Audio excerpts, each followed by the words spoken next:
அவர்களுடைய ஆலயத்தை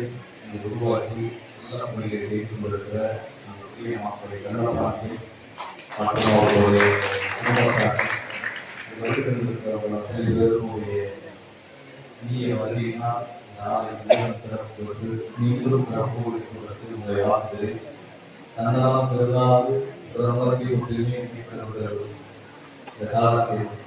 மிகவும் மதிப்பு அந்த வகையிலே மகாபலிபுர காஞ்சிபுரியவர் ராமர் சரத்குமார் போன்ற நம்முடைய போன்று ஒரு ஆகச்சிறந்த மனிதர்களுக்கு சிறந்து தெய்வமாக வாழ்ந்து காட்டிய சாதனையாளர்களை நாம் நேரில் பார்ப்பது அந்த வகையில் நீங்களும் அவருடைய அறிவிப்பு தன்னால் பெறுவதாக பிறந்தோடு வாழ்கிற ஒரு உலகத்தை நாம் வாழ எல்லாம் அத்தனைகளை சிறப்பாக போது வாழ்த்துகிறேன்.